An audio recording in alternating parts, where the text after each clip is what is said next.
ನಮಸ್ಕಾರ ಬಂಧುಗಳೇ, ನಾನು ನಿಮ್ಮ ಡಾಕ್ಟರ್ ಸಂತೋಷ್ ಶೆಟ್ಟರ್ ನಿಮ್ಮನ್ನು ನಮ್ಮ ಯೂಟ್ಯೂಬ್ ಚಾನಲ್ಗೆ ತುಂಬ ಹೃದಯದಿಂದ ಸ್ವಾಗತಿಸುತ್ತೇನೆ. ಬಂಧುಗಳೇ, ಡಿಸೆಂಬರ್ 22 ಇದು ರಾಷ್ಟ್ರೀಯ ಗಣಿತ ದಿನಾಚರಣೆ.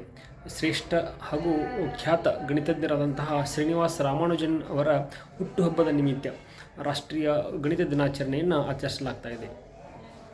ಗಣಿತ ಅಂತಂದರೆ ಅದೊಂದು ಮಹಾಜ್ಞಾನ, ಮಹಾಪ್ರತಿಭೆ. ಆ ಒಂದು ಜ್ಞಾನ, ಆ ಒಂದು ವಿಷಯ ನನ್ನನ್ನು ಸೇರಿ ಬಹಳಷ್ಟು ಜನರಿಗೆ ಕಬ್ಬಿಣದ ಕಡಲೆಯಾಗಿರುವಂಥದ್ದು. ಬಹಳಷ್ಟು ವೈಜ್ಞಾನಿಕ ಸಂಶೋಧನೆಗಳಿಗೆ ಈ ಒಂದು ಗಣಿತವೇ ಮೂಲ ಆಧಾರ ಅಂತೇಳಿ ನಾವು ಹೇಳ್ಬೋದು.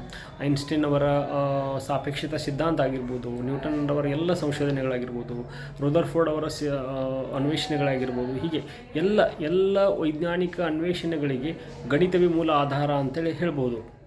ನಮ್ಮ ಭಾರತ ಭೂಮಿ ಗಣಿತಕ್ಕೆ ತವರು ಮನೆ ಅಂತ ಹೇಳ್ಬೋದು.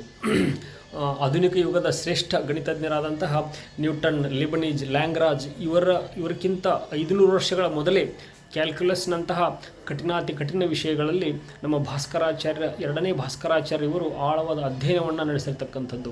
ಜಗತ್ತಿಗೆ ಸೊನ್ನೆಯನ್ನು ಕೊಟ್ಟಿರ್ತಕ್ಕಂತಹ ಕೀರ್ತಿಯು ಸಹಿತ ಭಾರತದ್ದು.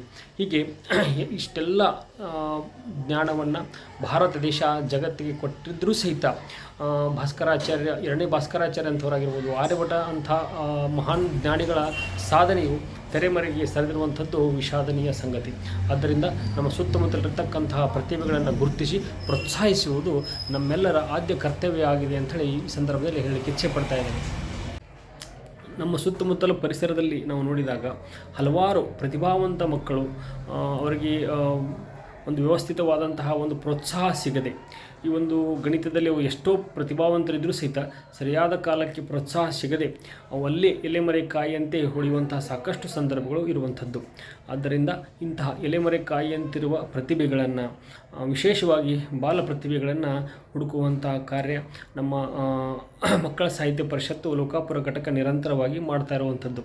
ಅಂತಹ ಒಂದು ಪ್ರಕ್ರಿಯೆಯ ಭಾಗವಾಗಿ ನಾವು ಇವತ್ತು ಒಂದು 4 ವರ್ಷದ ಮಗು, ನಮ್ಮೂರಿನ ನೇತಾಜಿ ಸುಭಾಷ್ ಚಂದ್ರ ಬೋಸ್ ಶಾಲೆಯ ಮಗು, ಈ ಮಗುವನ್ನು ನಾವಿವತ್ತು ರಾಷ್ಟ್ರೀಯ ಗಣಿತ ದಿನಾಚರಣೆಯ ಪ್ರಯುಕ್ತ ಅವರ ಮನೆಗೆ ಹೋಗಿ ಆ ಮಗುವನ್ನು ಸನ್ಮಾನ ಮಾಡಿ ಬಂದಿರುವಂಥದ್ದು.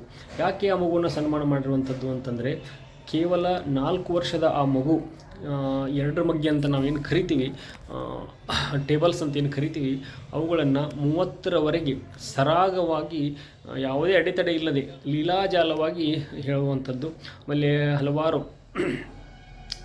ಕೂಡಿಸುವ, ಕಳೆಯುವ, ಗುಣಾಕಾರ ಲೆಕ್ಕವನ್ನು ಸಹಿತ ಅಷ್ಟೇ ಲೀಲಾಜಾಲವಾಗಿ ಮಾಡುವಂತಹ ಒಂದು ಅತ್ಯಂತ ಪ್ರತಿಭಾವಂತ ಮಗು.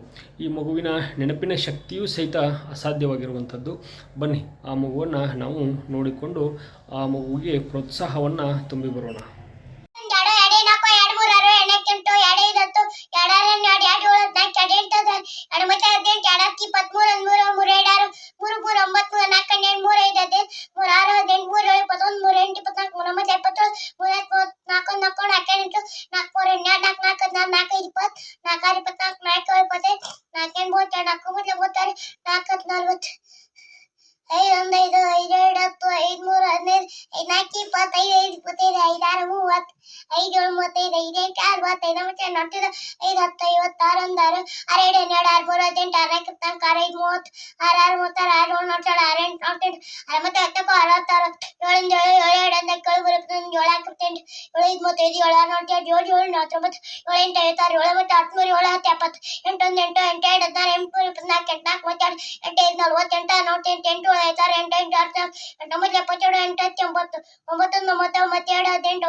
13 104 13 ಮತ್ತೆ 117 18 19 30 14 28 28 14 14 14 14 14 14 ಮತ್ತೆ 126 14 15 17 30 15 45 ಮತ್ತೆ 125 ಹದಿನಾರೊಂದು ಹದಿನಾರು 17 37 13 14 15 16 17 18 19 28 16 17 17 18 19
23 25 27 29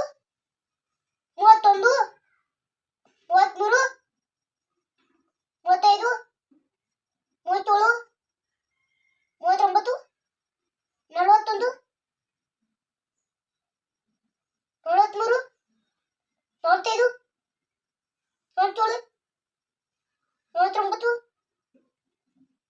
ಐವತ್ತೊಂದು, ಐವತ್ಮೂರು,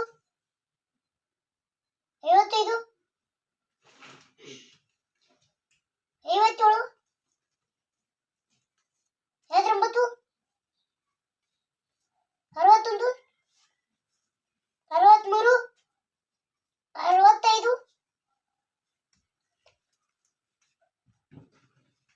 ಅರವತ್ತೇಳು, ಅರವತ್ತೊಂಬತ್ತು, ಎಪ್ಪತ್ತೊಂದು, ಎಪ್ಪತ್ಮೂರು, ಎಪ್ಪತ್ತೈದು, ಎಪ್ಪತ್ತೇಳು, ಎಪ್ಪತ್ತೊಂಬತ್ತು, ಎಂಬತ್ತೊಂದು, ಎಂಬತ್ಮೂರು, ಎಂಬತ್ತೈದು, ಎಂಬತ್ತೇಳು, ಎಂಬತ್ತೊಂಬತ್ತು, ತೊಂಬತ್ತೊಂದು, ತೊಂಬತ್ಮೂರು, ತೊಂಬತ್ತೈದು, ತೊಂಬತ್ತೇಳು, ಅವ ಯಾವ್ಯಾವ ಓದು ಜನವರಿ, ಫೆಬ್ರವರಿ, March, April, May, June, July, August, September, October, November, December. ತಿಂಗಳು ಇದು ಮಾಸಗಳು ಎಷ್ಟು 12. ಅವ ಯಾವ್ಯಾವ ಚೈತ್ರ, ವೈಶಾಖ, ಜ್ಯೇಷ್ಠ, ಆಷಾಢ, ಶ್ರಾವಣ, ಭಾದ್ರಪದ, ಆಶ್ವೀಜ, ಕಾರ್ತಿಕ, ಮಾರ್ಗಶಿರ, ಪುಷ್ಯ, ಮಾಘ, ಫಾಲ್ಗುಣ. ವಾರಗಳು ಎಷ್ಟು ಶರತ ಹ? ವಾರಗಳು ಎಷ್ಟು ವಾರಗಳು 7.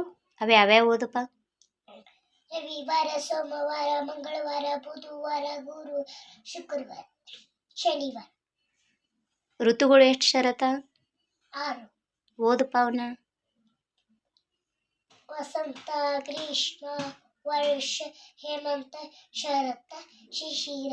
ದಿಕ್ಕುಗಳು ಎಷ್ಟು ಶರತ 8. ಅವ ಯಾವ್ಯಾವ ಓದಪ್ಪ ಪೂರ್ವ, ಪಶ್ಚಿಮ, ಉತ್ತರ, ದಕ್ಷಿಣ, ಆಗ್ನೇಯ, ವಾಯುವ್ಯ, ಈಶಾನ್ಯ, ನೈಋತ್ಯ.